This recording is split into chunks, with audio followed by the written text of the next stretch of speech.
vou pedir que esse podcast seja iniciado com o nosso herói aqui. Eita, agora a pressão tá comigo.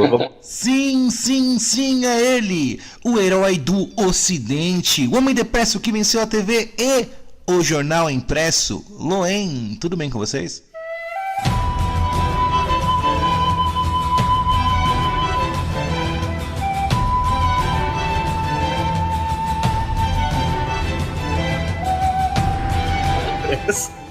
E pior que chega umas paradas pra mim com esse nome, o porteiro fica tipo, ué. Pra quem que é? Não, é pra Leonardo aqui, ó. Obrigado, valeu.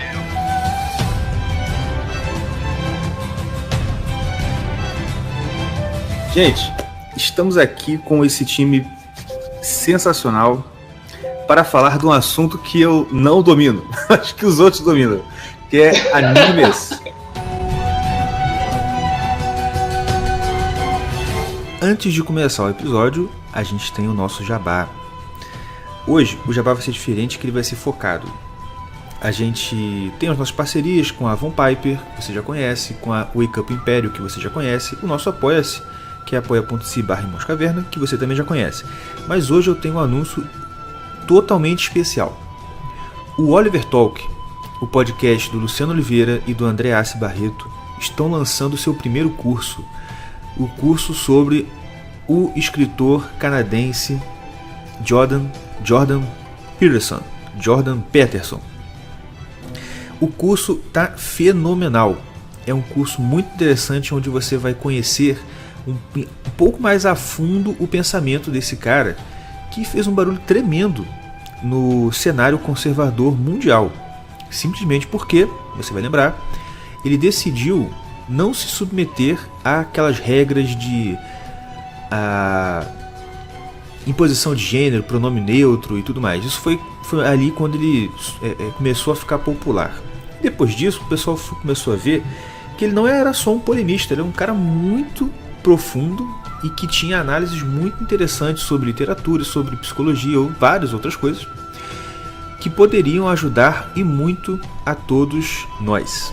E é por isso que o André Assi Barreto, lá do Oliver Talk, resolveu fazer um curso especialmente sobre o pensamento do Jordan Peterson. Então, se você clicar no link que está aqui na descrição desse podcast ou desse vídeo, se você estiver vendo no YouTube, você vai encontrar o link. E para você que está ouvindo na rádio, é só procurar lá hotmart/irmãoscaverna JP de Jordan Peterson. Então, eu vou soletrar HOT de tatu m.art/Irmãos Caverna JP, tudo junto sem o tio no A do Irmãos Caverna. Então, você coloca esse link aí no seu navegador e você vai cair direto na página de apresentação do curso. E é claro, se você adquirir o curso do Oliver Talk até o dia 29 desse mês, você vai ter, até o dia 29 de maio, você vai ter um super desconto. Esse preço que você está vendo aí é um preço promocional, então fica atento, porque depois do dia 29 o preço vai subir e vai ir para um preço normal de mercado para um curso como esse. Porque se você for ver aí, o preço está muito bacana, muito super bacana. Dá para você parcelar isso aí, você nem sente, né, o valor, ainda mais pelo conteúdo que é um conteúdo maravilhoso. Então lembre-se, entre pelo link hotm.art/irmãoscavernajp e você vai cair direto na página de apresentação, onde o André vai te explicar o passo a passo do curso, as condições, a forma de acesso e tudo mais. E você não pode ficar de fora. Se você gosta do Jordan Peterson e se você quer entender melhor como a mente pós-moderna funciona e como responder a ela, você precisa fazer esse curso. É urgente. Então, fica aí o convite. E agora você fica com o restante do episódio. Valeu, um abraço e até a próxima.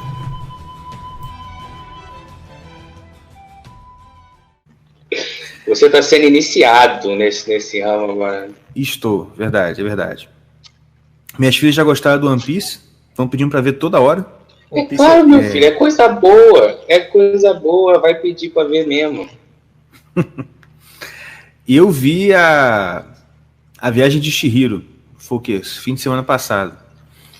Que eu lembro que você indicou também, né, Gil? Uhum. Aí eu falei, vou ver.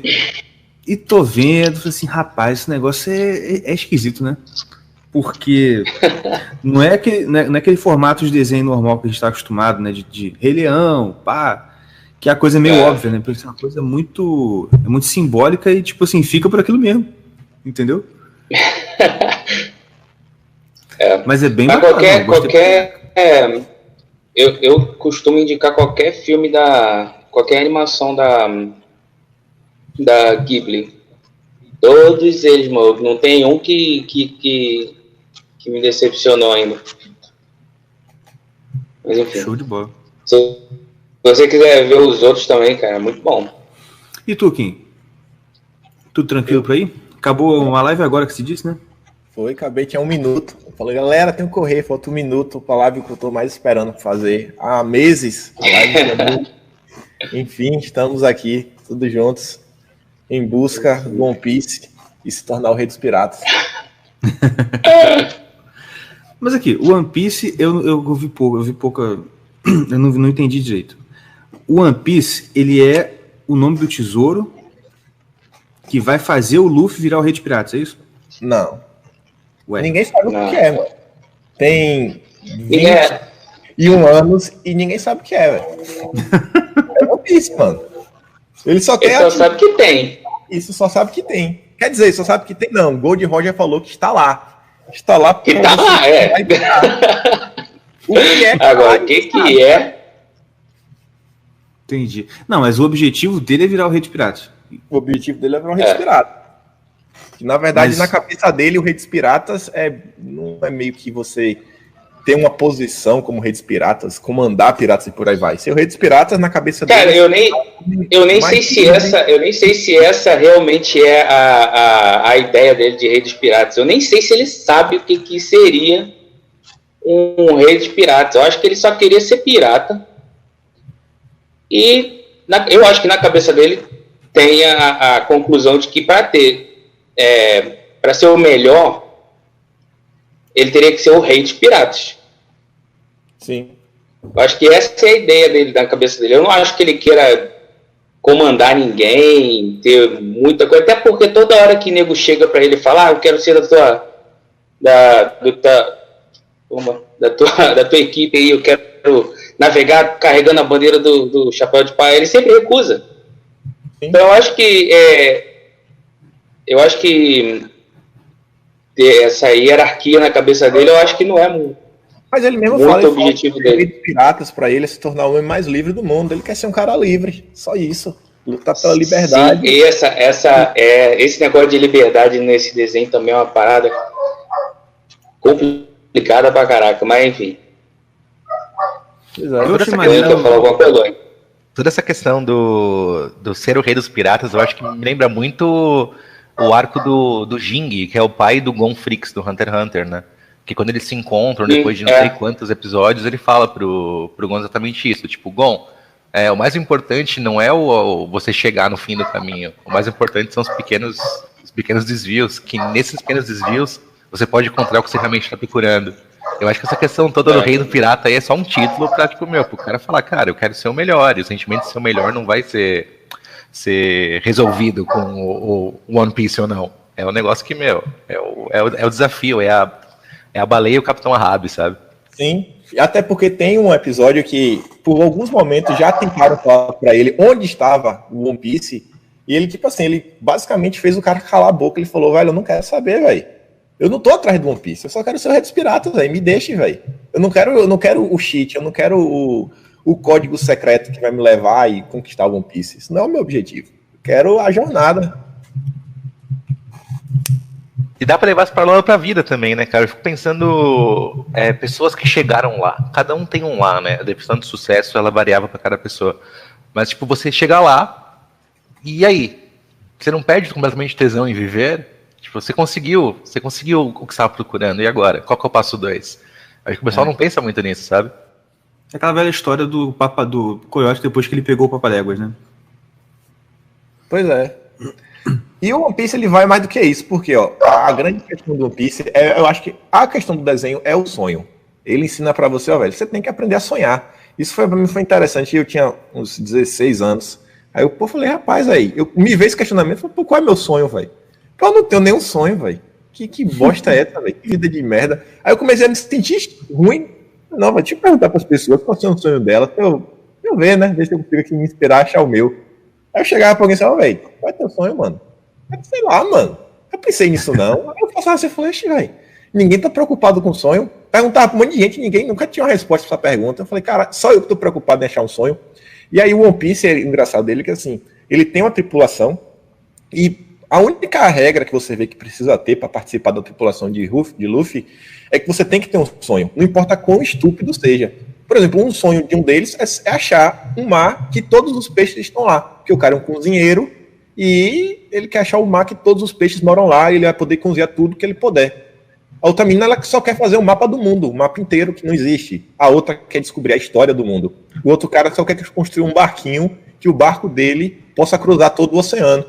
Tipo, sonhos, velho. Não importa, mano, com besta é o seu sonho, velho. Vá atrás dele. Não tá nem tão longe, Kim. Quando você me perguntou sobre o One Piece, que eu não tinha visto ainda, você me fez a pergunta.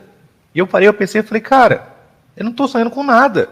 Eu tô, tipo, vivendo, matando o leão do dia, e pra mim isso tá bom, cara. Isso não é viver. Você existir. Isso meio que me disparou um gatilho assim que eu mudei algumas coisas da minha vida. Eu queria agradecer, inclusive, aqui publicamente. Obrigado. Vai assistir One Piece agora ou não vai? Vai assistir ou não vai?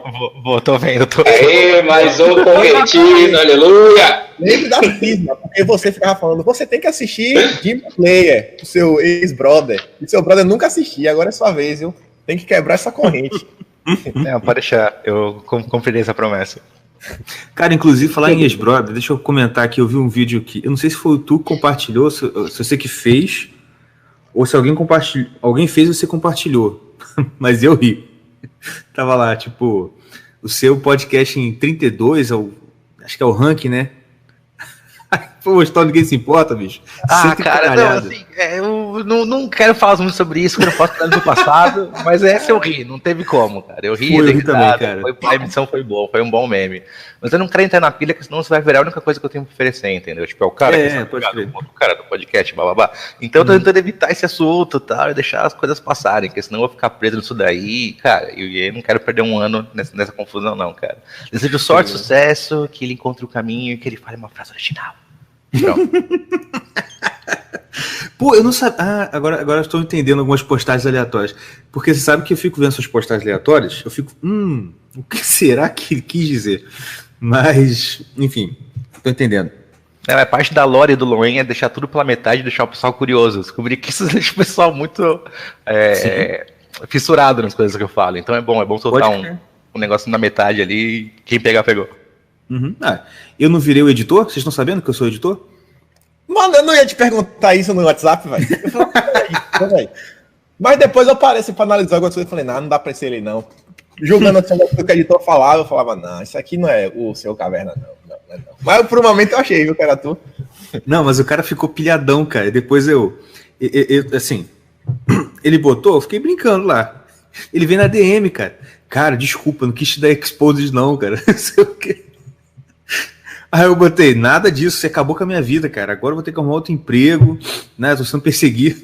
O cara quase chorou, mano. Tadinho. Mas eu gosto da ideia de ter uma pessoa. A magia do rádio era essa, né, cara? É que nem quando a gente era criança descobriu quem era o Lombardi. A gente nunca mais ouviu o Lombardi do mesmo jeito. Eu acho que ter alguém sem rosto falando também é legal, cara. Eu gosto. É o que acontece hoje em dia com dublagem, né, cara? Eu vejo muito isso. Assim, às vezes eu vejo um dublador. Eu gosto, né? Eu acompanho aquela voz ali, aí pá, o cara aparece no YouTube.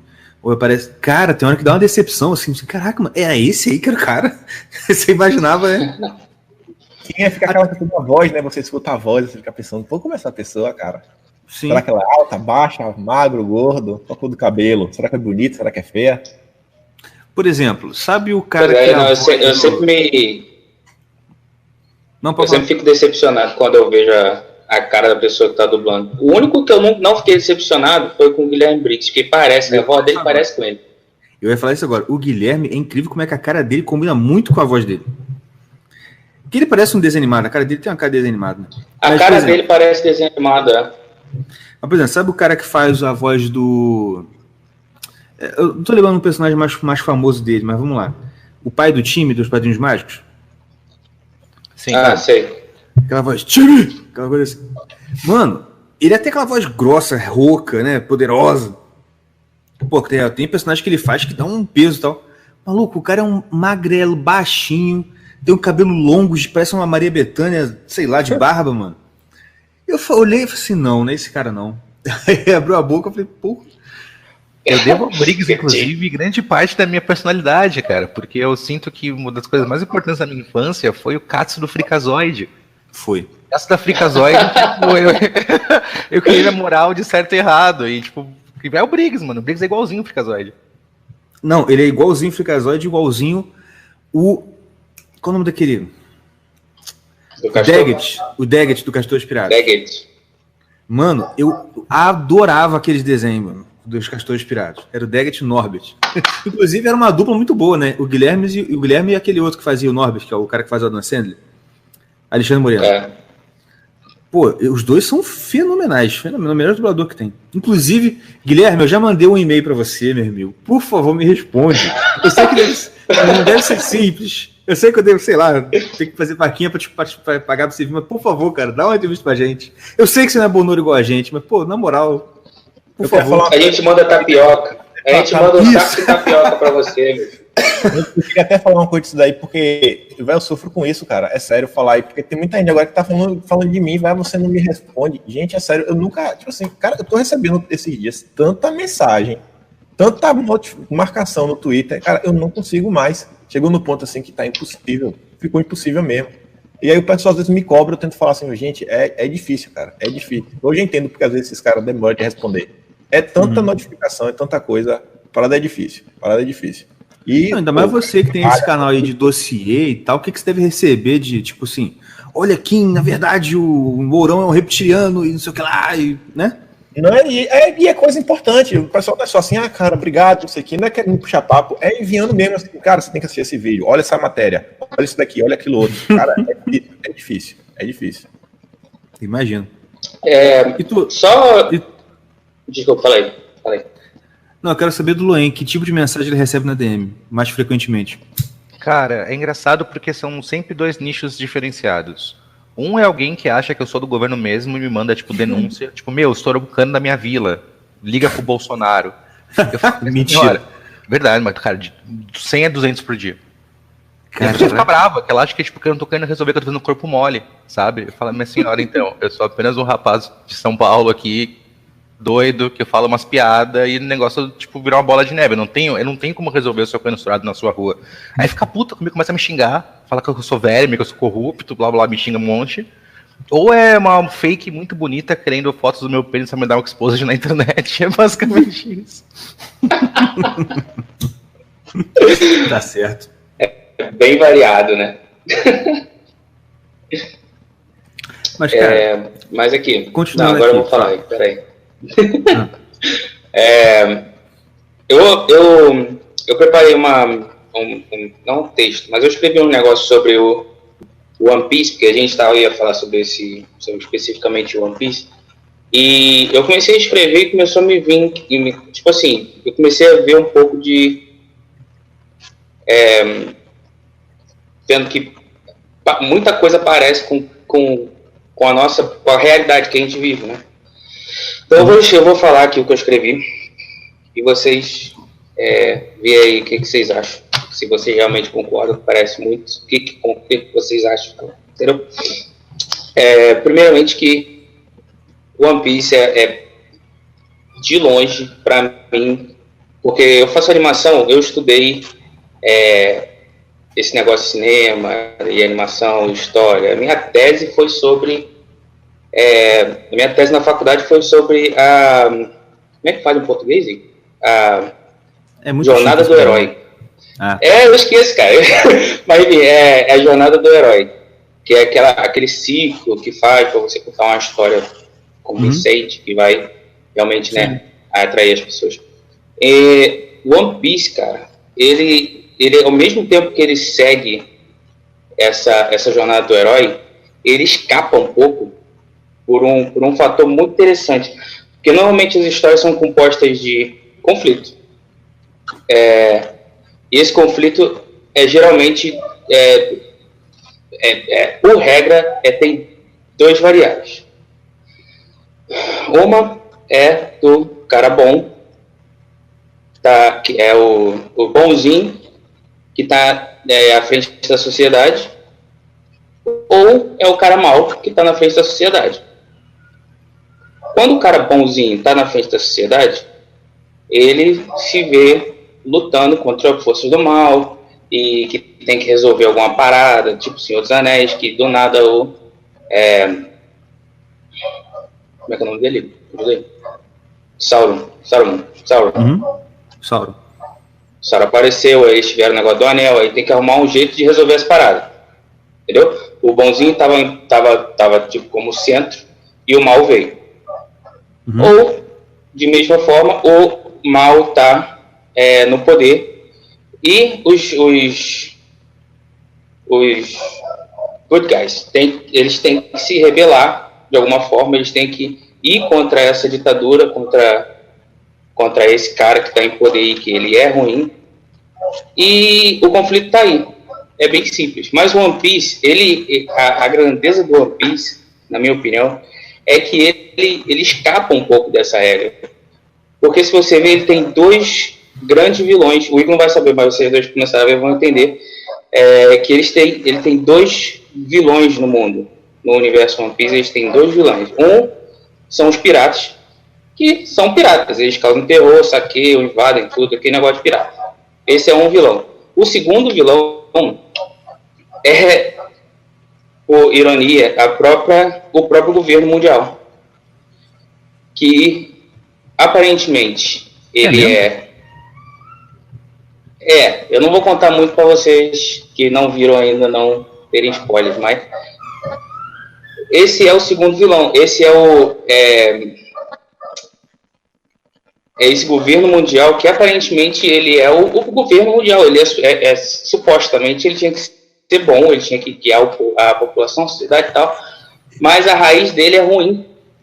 E eles explicam no desenho, então eu não vou falar muito. E nos dois casos, os heróis têm que lutar contra esses dois vilões de forma diferente. Esses dois, o vilão o pirata, eles se enfrentam, os heróis enfrentam eles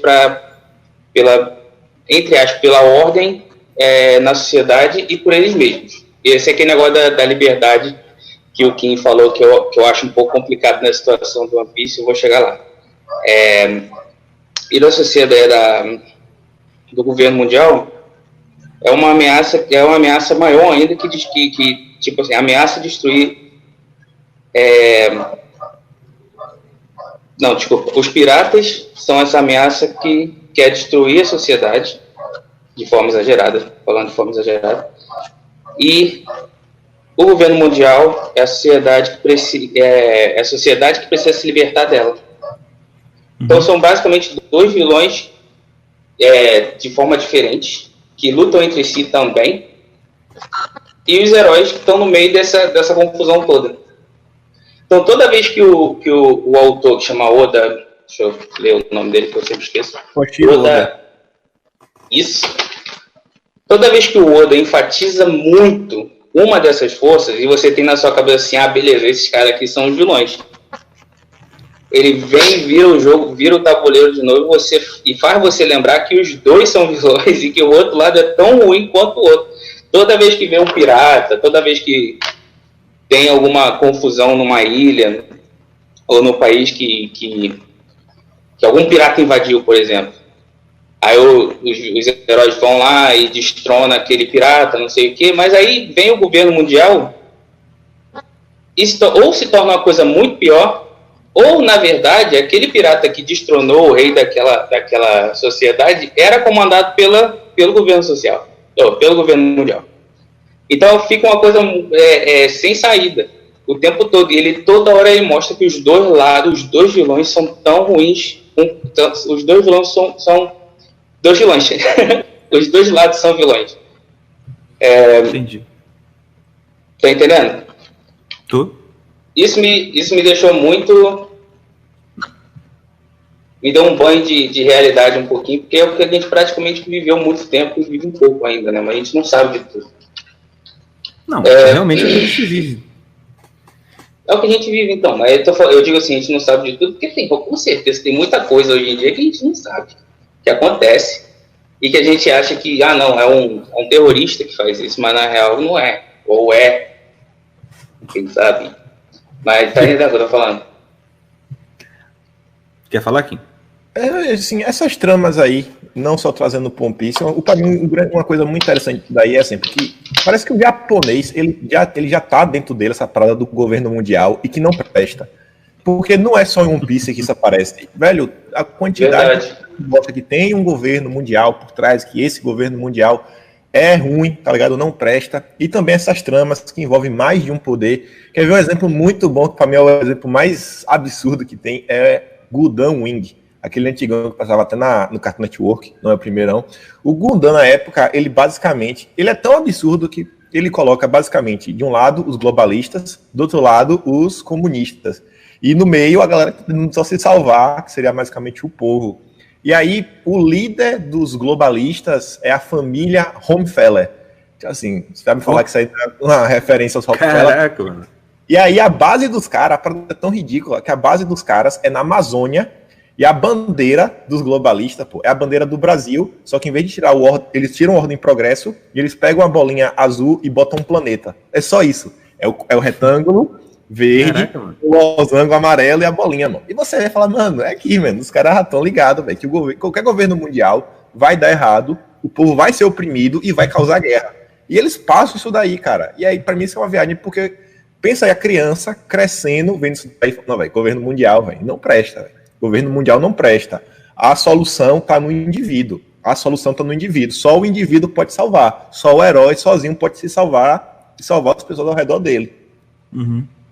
Eu achei assim, eu tava até querendo falar isso antes, mas o Diego tá falando pra caraca hoje, que é o seguinte, o que eu achei legal do One Piece que eu vi é que é uma fala do Luffy, que ele encontra aquele menininho lá que é medroso. Toby. Eu esqueci. O quê? É Toby o primeiro, o cabelinho rosa? Ou o nariz? É o Toby. É, o cabelo rosa, isso. É Toby. E aí ele fica lá, aí ele pergunta, mas por que você tá fazendo isso? Aí assim, porque... não, ele fala que o sonho dele é ser lá o Rei de Piratas. Aí, mas por que você tem esse sonho? Aí ele fala assim, mas por que você quer ser o Rei de Piratas? Ele fala assim, porque eu quero e ponto final. E vira as costas, entendeu? Eu falei assim, cara, que interessante essa parada, mano. Porque assim, ele repete isso. E é o que vocês estão falando, assim, combinando aí. Porque o que de fato vai desbancar a parada toda é a força da personalidade contra essa estrutura. Seja a estrutura lá do pirata, seja a estrutura dos Rockefeller, né? Que tem nesse outro desenho aí. Sim. Porque... Mas, cara, eu vou falar a verdade. Mandar real mesmo. Eu tô desanimado pra caraca. Por quê, porque... Cara? Mano... Vamos lá. Trazendo um pouco para o que está acontecendo agora. Teve essa treta toda aí do ministro da Saúde, e agora apareceu a notícia de que o Mortício lá, qual é o nome daquele cara afiliado? Não é Mortício, não. Aquele Frankenstein afiliado, qual é o nome dele? Nelson Tyke. Não sei, mas o nome do personagem, você lembra não? Esqueci. Tropeço. Então, parece que o general de merda aí vai trazer o Tropeço de volta para conselho estratégico do cacete. Assim, mano, na moral, cara, dá vontade de largar. Eu até falei, aí eu desci, eu vi a notícia e desci, minha esposa viu minha cara de raiva, o que foi? Assim, nada, eu vou trabalhar, pagar as contas, estudar o que eu tenho que estudar, ensinar essas crianças aqui alguma coisa e pronto, não quero nem saber, que se dane. Porque tá foda, cara. E outra coisa, eu tava vendo aquela super live ontem que teve do... Vem um monte de gente, né? Fernando Melo, Evandro, todo mundo. Pô, aí o Silvio falou um negócio, cara, que me deixou muito baqueado, muito baqueado, porque é muito verdade. Que ele falou assim, muita gente fala assim, não, porque o povo vai se revoltar, porque tá sendo fechado, tá sendo trancado, oprimido. Aí ele falou assim, cara, não vai não, sabe por quê? Porque a fome, ela não te deixa revoltado, Foi Alan que falou isso. Foi Alan que falou isso. Foi o Alan? Foi. Pô, Ele fala, ele dá cara, exemplo é da muita verdade essa merda. Gulags e a China, sim. Cara, e hoje eu tava, antes de vir pra cá, eu tava no posto comendo salgado no lanchonete, e eu tô ouvindo o pessoal conversando, né? Cara, não tem jeito, cara, só porque a galera tá com medo pra caraca. Além da gente que, sim, a gente tá sabendo das coisas, o pessoal não tá, tem gente que não tá caindo tanto ali no discurso da mídia, mas a real é que essa galera tá com medo. E hoje, sinceramente, eu me perguntei se essa palhaçada de máscara, por exemplo. Pô, hoje eu quase briguei no mercado, mano. Porque eu chego no mercado, tá um aviso lá. Permitido entrada de máscara apenas. Aí o que eu sempre fiz? Eu botava a máscara, entrava e tirava. E a pessoa vem reclamar. Não sei o que. Assim, não, que tá escrito para entrar de máscara. Eu já entrei. Agora permanecer, aí eu botava no queixo e ia embora fazer minhas compras. E hoje, eu fui no mercado, tava fazendo as compras, e aí um cara veio falar, pô, senhor, põe aí. Eu falei, não, tô de máscara já, porque tava no queixo, né? Aí eu falei, não, põe a máscara. Não, tô de máscara. Não, põe no nariz. Aí eu, não vou pôr não, cara. Aí fui embora. E aí o gerente do mercadinho aqui do bairro, aí o cara que é o gerente, que me conhece, veio conversar. Mano, ontem os caras receberam uma denúncia lá na Vigilância Sanitária. Foi a Vigilância Sanitária, a PM, a Guarda Municipal no mercado, e deram uma bronca lá no gerente, fizeram um estardalhaço todo porque recebeu denúncia de que tinha gente lá que não estava com máscara. E ele estava culpando o mercado. Aí ele me mostrou, a gente recebeu essa notificação e da próxima vai ser multa, a gente pode fechar o mercado, cacete. E aí eu falei assim, que merda, cara. E assim, aí eu botei, né? Eu falei assim, até pedi desculpa, cara, não sabia que ia estar esse problema todo. E, agora eu tô tendo que botar realmente a máscara no mercado pra não sacanear o cara, tá ligado? Pra não sacanear o dono do mercado. E eu, sinceramente, me perguntei, assim, mano, será que isso vai passar, cara? Será que essa porcaria não vai virar moda e daqui a pouco a gente vai ter que ficar tipo no Japão mesmo, usando máscara em tudo quanto é lugar, saiu na rua, põe máscara? Porque a parada tá mudando muito, bicho. Assim, o medo tá tão forte na cabeça da galera, tá tão forte, o pessoal tá tão apavorado, tá tão medroso, que eu não sei se, por exemplo, libera a cloroquina, o pessoal melhora, em vários casos de recuperação, mas eu não sei se a galera vai passar por isso e falar, ufa, acabou, vamos voltar à vida normal, tá ligado? Tem uma torcida. Cara, eu acho que já virou moda já aqui. Pode falar. Não, na verdade tem uma torcida gigante para as coisas continuarem como elas estão. Tipo, o pessoal tá gostando realmente desse cenário de tá todo mundo confinado e que pessoas estão ganhando menos. E, cara, tem arrombado para tudo. E o pessoal quer ficar 2 anos nisso e acha que o mundo mudou, porque tem esse tesão de tragédia. Só que, cara, acabando o Covid, as coisas vão melhorar e muito, cara. Eu acho que, assim, a gente tá num momento, tipo, de estagnação e achando que vai durar para sempre, porque, a gente tá quantos dias já em quarentena? Eu tô em São Paulo aqui, uns sei 220. lá, 60 dias em casa, 70. E olha que eu não furo quarentena, eu saio, eu vou sem máscara nos lugares, eu ando com a máscara no bolso, coloco, a mesma coisa que você faz, cara. Uhum. Mas tem um pessoal que realmente tava com medo, cara. Tem um pessoal que tá com medo. Porque ele liga a TV, bom dia corona não sei o que lá, morreu mais não sei quantos, morreu mais não sei o que lá. Então, assim, isso tem um efeito nas pessoas, só que, eventualmente, isso vai acabar. E eu acho que eles não conseguem manter isso mais além de junho, sabe? Assim, tipo, não tem como, cara. Não tem como, não existe isso, cara. Cara, eu vou te falar, eu vou te falar esse negócio que o Loen tocou é muito, muito, muito importante, porque tem muita gente que está indo para o hospital, que tá tendo sintomas, entre aspas, desse vírus, porque a única coisa que diferencia esse vírus de qualquer outra gripe é a falta de ar. E muita gente está tendo alguns sintomas, como se fosse do corona, por ataque de pânico, cara.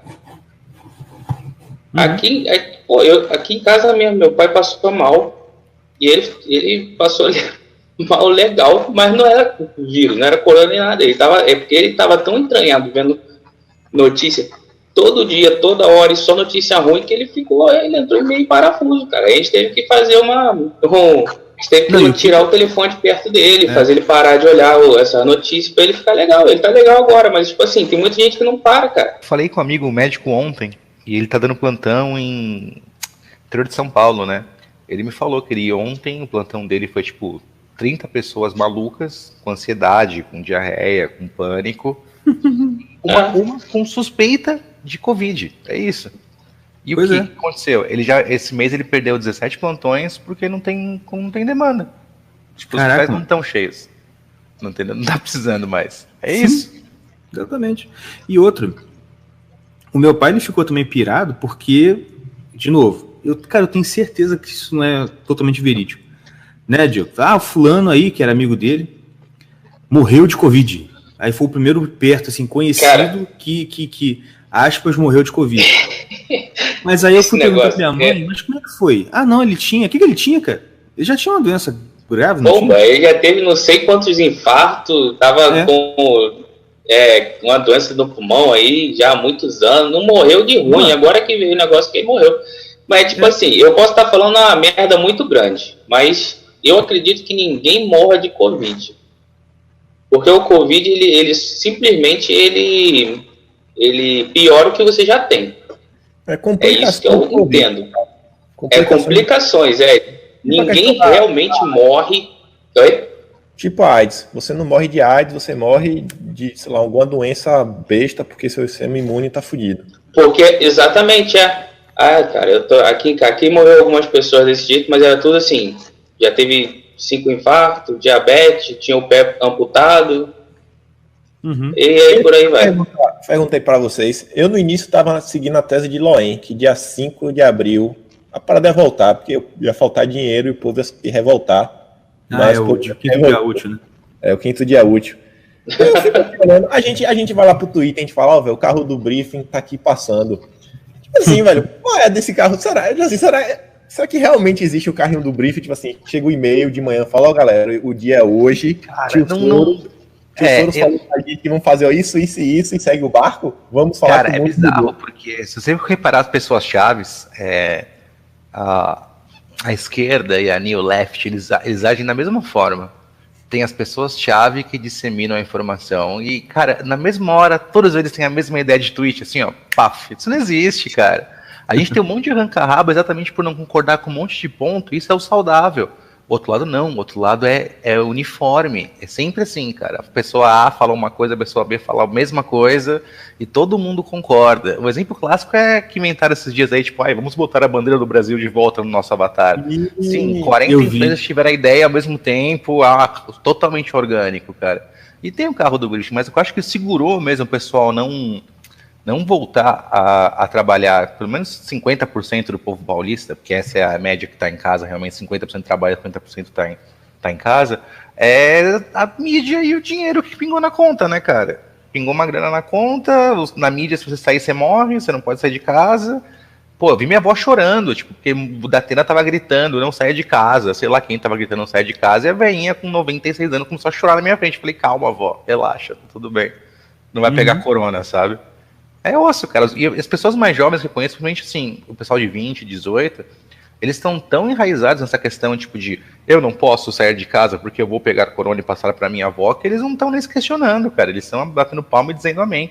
Outro dia, um cara lá acho que é um cara de Minas Gerais, queria multar, fechar a cidade, lockdown, e a galera aplaudindo. Eu falei, gente do céu, vocês são jovens, cara. Tipo, o espírito de rebeldia tá em vocês, cara. Pelo amor de Deus. Devia estar, né? Tem hora que eu falo com meus amigos, eu falo assim, galera, eu queria realmente entender o que está se passando no Brasil, porque tem hora que realmente é difícil eu conseguir imaginar, porque aqui, como eu já falei várias vezes, o que deu para sentir que aconteceu aqui, basicamente, foi que bar fechou, a academia fechou e o cinema fechou, mas a loja continuaram funcionando, as pessoas continuaram saindo, muita gente ficou fazendo home office, sim, mas não tá proibido de sair de casa, não vejo ninguém na rua aqui de máscara, nem os Ásia. Até os primos da Ásia, no normal, velho. Os asiáticos, vez ou outra, já usavam a máscara. Porque eles usam mesmo. gente maluca. E eu falo, velho, como é que você chegou ao ponto que está acontecendo no Brasil? Sabe que assim, por eu não estar no Brasil, não ter o contato com a galera, não estar assistindo a mídia, aquele contato, sei lá, do seu Zé lá da padaria que tu vai comprar o pão, aí tu vê aqui, como é que tá o comportamento do brasileiro, o afegão médio. Eu falo, cara, como é que chegou nesse patamar que a galera tá achando assim, não, mano, realmente tem que usar máscara, é normal, isso, aquilo outro. É difícil pra minha cabeça assim conseguir entender como chegamos nesse ponto. Pra gente tá difícil, mas é basicamente mídia mesmo, porque infelizmente, apesar do público de internet tá crescendo, apesar, por exemplo, Terça Livre tá sempre aí batendo recorde de audiência nas lives deles no YouTube e tudo mais, infelizmente o barbeiro tá ligado à televisãozinha na Globo, consultório, todo mundo tá ligado na Globo. E, pô, você tá lá, tá todo mundo vendo e comentando, porque, cara, não tem jeito. O medo da morte, o medo do imprevisível, do futuro, é um medo primordial do ser humano. Então, eu já falei isso aqui algumas vezes, né? Você desperta na pessoa aquela coisa assim, cara, agora eu estou passando pelo clímax da minha vida. Esse é o momento para o qual, né, toda a minha história se converge e agora vai ser, sei lá, eu não tô lembrando de alguma referência aí que possa, mas assim, vai ser assim, a hora é agora, assim, tá ligado? É o clímax. Então, é a grande aventura da minha vida, sobreviver ao corona. E é por isso, inclusive, que quando você demonstra que você não tá ligando muito para isso, que você, tipo, entendeu que, isso não é isso tudo, isso é mais política de tudo, as pessoas ficam muito irritadas, tá ligado? Por quê? Porque você tá desprezando o grande ápice da vida dela. Sim, outro dia eu falei, tipo, as pessoas estão chegando em casa e elas estão pegando uma buchinha pra ensaboar uma caixa de leite, sabe? E, tipo, cara, isso é muita neurose, neurose, gente, não é tipo uma lepra que você encostou, morreu instantâneo. E eu acho que todo mundo já pegou isso daí, eles pegaram umas 3 vezes já coronavírus, mas enfim. Meu e amigo. Aí o pessoal ficou revoltado, porque eles não percebem, como eles não se mexem, eles não ouvem a própria corrente, sabe? E o pessoal tá achando realmente que, acabou o mundo, vai ser um ano de corona e blá blá blá. E, cara, não, sério, tipo, se eu não for num bar, se eu não conhecer uma pessoa nova em 2 semanas, o que eu vou fazer, cara? Eu tô tiltando. Tipo, eu me considero um cara com uma psique até que razoavelmente forte, apesar de ser meio biruta, tipo, eu sei que a minha noção de certo e errado ela é bem nítida. E, cara, eu tô sério, essa semana, somente que inventaram de fazer feriado junto com quarentena, eu tô perdido. Então, assim, como a gente vai conseguir mudar isso daí? Porque se o pessoal vai e faz caravana e faz protesto, na mídia não mostra. Então a gente tem que ficar mostrando, a gente tem que trabalhar dobrado, cara. É basicamente isso. Porque sobrou pra gente, que é meia dúzia de perfil na internet, para ser a verdadeira imprensa e para inflamar o coração das massas, cara. Olha que loucura que é o mundo moderno. E aí, puxar até o chapéu de alumínio, que o professor Lava falou, né? Tipo assim, a mídia difama Bolsonaro sem parar. Aí qual é a resposta de Bolsonaro? Não, vou fazer um vídeo. Aí faz um vídeo. E a mídia tá espancando. Aí você olha, quem é que tá na frente da Secom? Fabinho, né? Fabinho da Secom. E aí vocês estavam falando que você tava indignado aí que o Tite voltou. Eu fiz um dossiezinho da Secom. Quem foi que indicou o Tite? O Fabinho da Secom. Veio o Fabinho da Secom, através do amigo que ele tem lá, o judeu lá, o Maio, por aí vai. E o Fabinho da Secom diz que o cara que ele trata como mentor é o L alguma coisa. É um judeu aí, bilionário, que faz parte daí da Pledge, Giving Pledge, que é uma sociedade aí fundada por Bill Gates, que é para doar a fortuna que eles têm para um monte de gente, um cara que se diz de direita na economia e socialista na hora de doar doações. Aí você vê o que esse cara tem, um monte de coisa assim. O Fabinho é cofundador do Instituto Liberta, junto com esse cara. Instituto Liberta, a presidente é Marcela... não é Marcela Temer, não. É a filha de Michel Temer. Tereza Temer, eu acho. Esqueci o nome agora da mulher. Aí você vai juntando todas as peças, você fala, cara, é muito estranho, né? É muito estranho. Esse aí realmente... inclusive, essa história aí do Fábio com esse maluco aí judeu é uma coisa que tá remoendo na minha cabeça há muito tempo, umas coisas muito loucas aí, mas que eu nem quero falar. Mas enfim. Mas, cara, o que vai mudar de fato, que eu vejo, assim, cara, infelizmente, assim, o que a gente faz de informar e tal, eu acho que isso é um reforço. É uma... Sabe, na guerra, quando Tá, eu vou usar a referência que eu sei, tá? Senhor dos Anéis. As duas torres. Aquela cena que... aquela... Não é Minas Tirith, não. É... O Abismo de Helm, sabe? Aquela cena que tá aquela luta, naquela cidade que tem aquele... Cidade dos Cavalos lá, tá ligado? Que tem aquela cena que o... Que tem aquela cena que ligado. Olhando, e ele fala assim, ó... As armaduras deles são vulneráveis no sovaco e no pescoço, e todo mundo dá certo. Ah, sim, acho que eu sei qual é. E tem, nessa cena, é uma cena de batalha perdida, porque os caras conseguiram explodir a muralha, os caras conseguiram invadir o portão dos fundos. Sim, acabou tudo, mas eles continuam lá, né? Pá. O nosso trabalho é mais ou menos isso. Tá tudo dando errado, eles estão invadindo, mas a gente tá lá. Pá, pá. O que eu acho que vai ser o ponto de virada, e eu espero que isso aconteça rápido e já tendo movimentação nesse sentido, é simplesmente o Dória cair e o Witzel cair.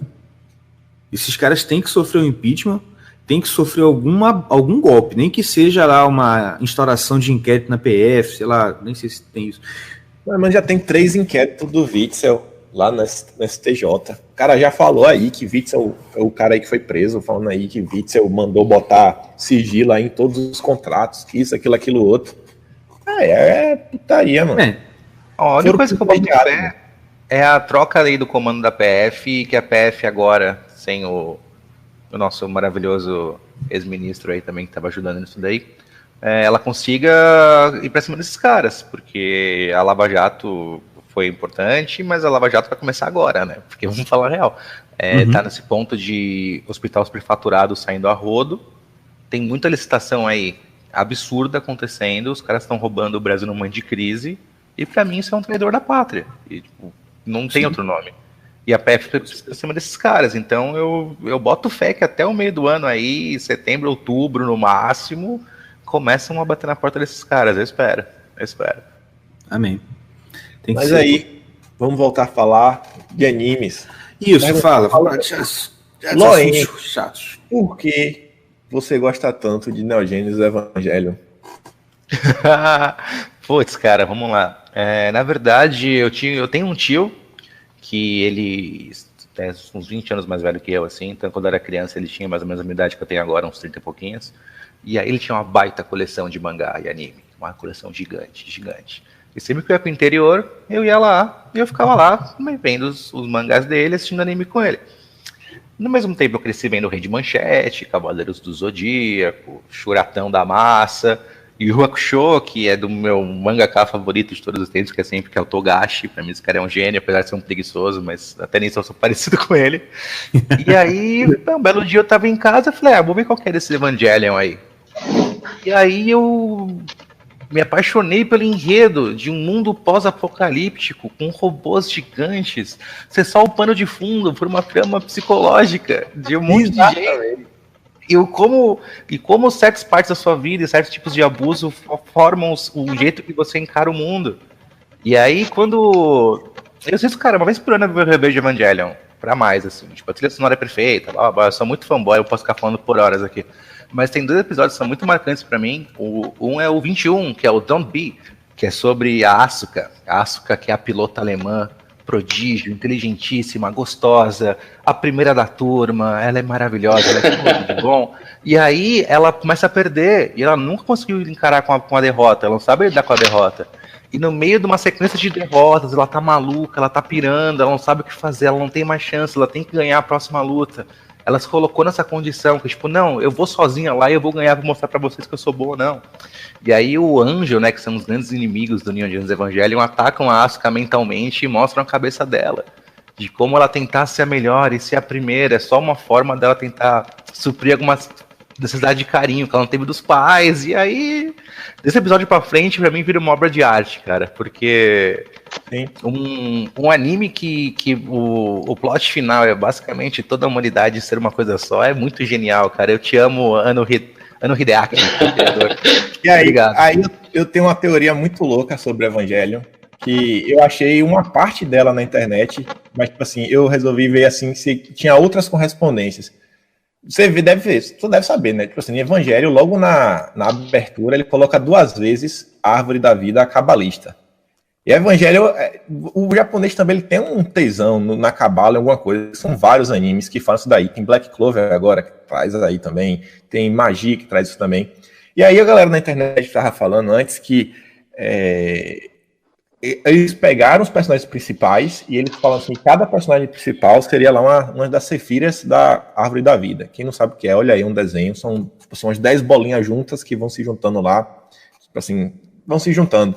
E aí você vê lá que cada uma tem até como se fosse um arquétipo. Aqui era conversa boa para estar o Marcos Monteiro, que aí ele tem um arquétipo, tem os planetas que poderiam ligar.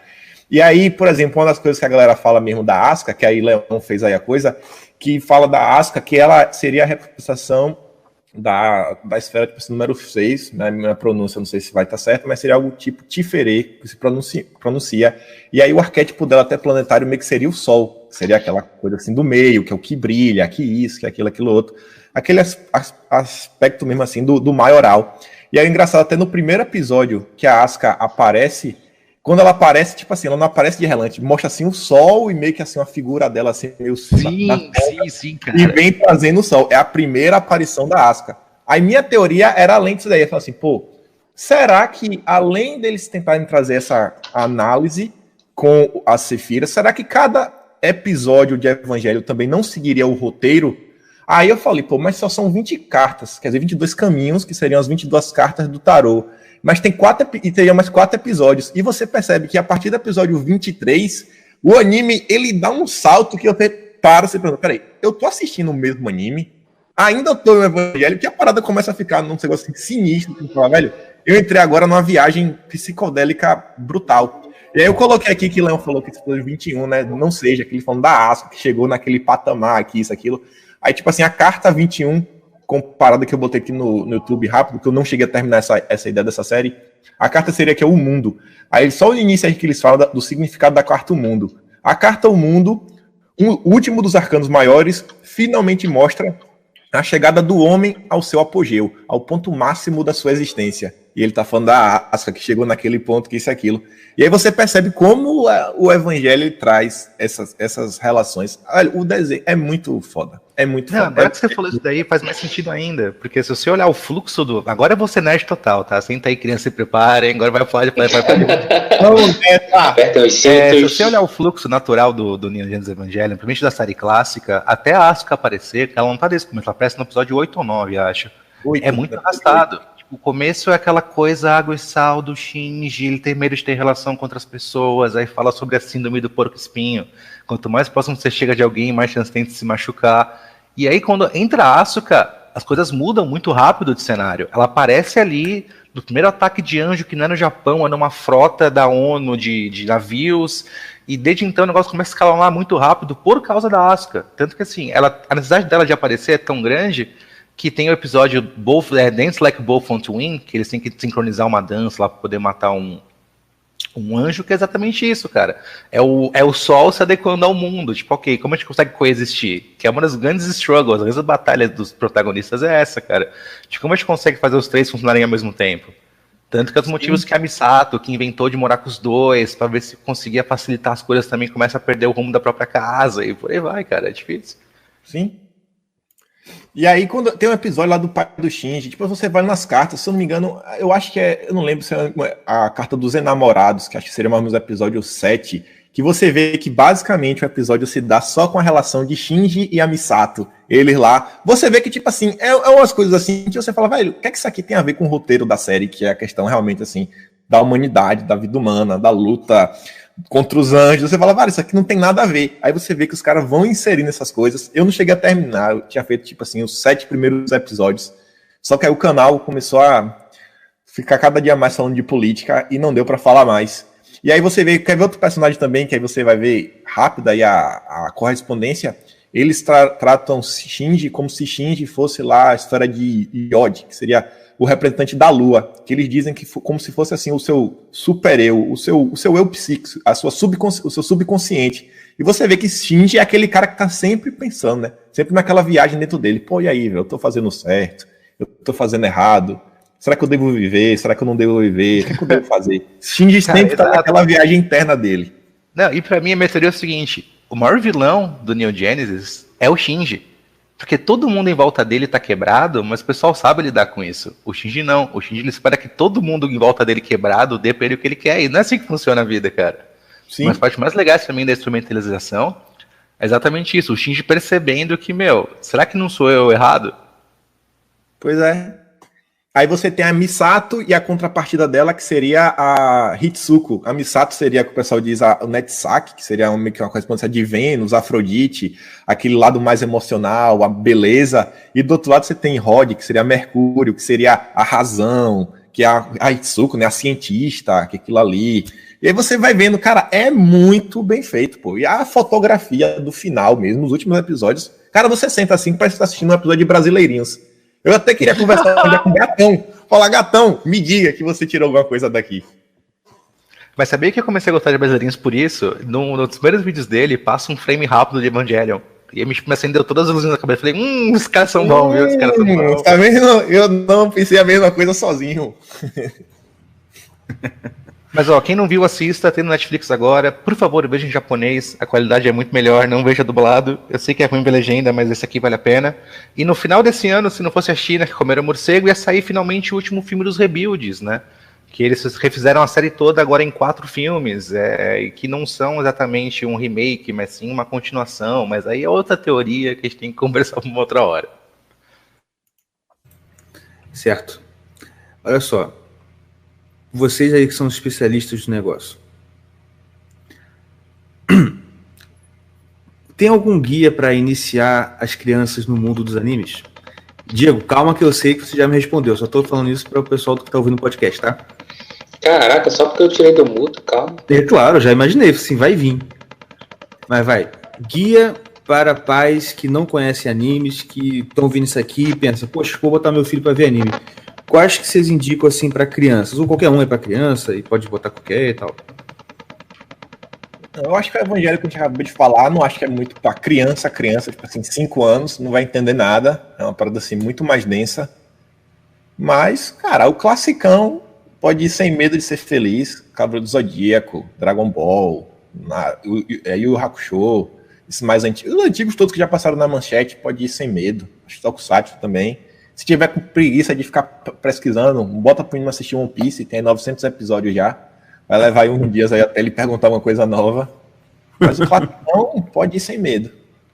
Isso é engraçado que me perguntam isso na DM direto, né? Tipo, oi, Loen, tudo bem? Nossa, meu filho gosta desse desenho que você posta aí e tal. O que eu vejo com ele? Porque eu percebo que muito pai e mãe tem medo de perder o filho pra internet. Tipo, você não vê com ele, sentar com ele assistir, quem vai doutrinar ele é o Felipe Neto. Tipo, é uma preocupação real de pai e mãe de família hoje do mundo moderno, né? Aí, beleza. Sim.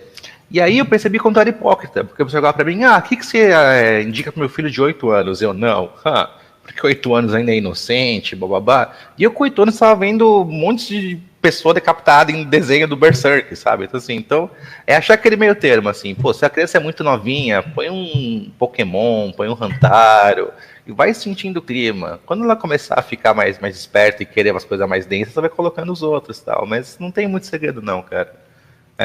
Basicamente é o que o Kim falou, cara. Pode ir nos clássicos sem medo de ser feliz. Dragon Ballzinho Z, perfeito do começo ao fim. O molecada vai gostar. E o mais importante é que vai trazer valor para a criança. Tipo, cara, eu tive um pai que... até mesmo pelo mundo que ele nasceu, pelo trabalho, pela situação toda, a gente não teve muito contato muito próximo de sentar aqui, filhão, senta daqui e conversa comigo. Então, grande parte desse gap que ele deixou, eu preenchi com animes e música. Então é sempre bom, cara, ouvir um negocinho que vai te levar e te dar uma mensagem bonita. Então pode ir sem medo, galera. Só uma curiosidade, não sei se vocês sabem, mas o Z do Dragon Ball Z era pra ser um 2, sabia? Porque tem o Dragon Ball... Sério? Tem o Dragon Ball Z. Era pra ser um 2, mas só que eles fizeram de um jeito que pareceu Z. Aí todo mundo chamou de Z e ficou Z. Sério mesmo? Sério. Caraca. Mas então, esse negócio que o Leon falou é muito certo também, o Kim também. Os clássicos são batata, é fácil de ver pra criança, não é decapitação o tempo todo. E, tipo assim, se você quiser ver um mais moderno, eu acho que eu mandei pra você também. Cara, japonês faz história com qualquer coisa, cara. Com tudo. Eu já vi anime de vôlei. E foi bom. E tem tipo assim, 3 temporadas, 4 temporadas, e é vôlei. Tá ligado? Tem de comida, tem de o cara que quer ser cozinheiro, aí ele vai pra uma academia de cozinha. Sabe o que eu lembrei de agora, tudo, cara? Esse anime de vôlei é foda. Bom demais, cara. É bom demais, velho. Mano, é bom demais, cara. Eu já pratiquei esporte, você começa a se questionar, sabe? Você vê a capacidade imaginativa que o cara tem. O cara me coloca dentro de uma quadra. Eu joguei basquete, mas você entende o que é estar dentro de uma quadra, você sente a emoção. Cara. O Olavo de Carvalho fala da questão do escritor, de ter imaginação, de conseguir criar essas personalidades diferentes, juntar os dramas da coisa. Mano, é sensacional. E aí tem uma coisa que é um dos X da questão.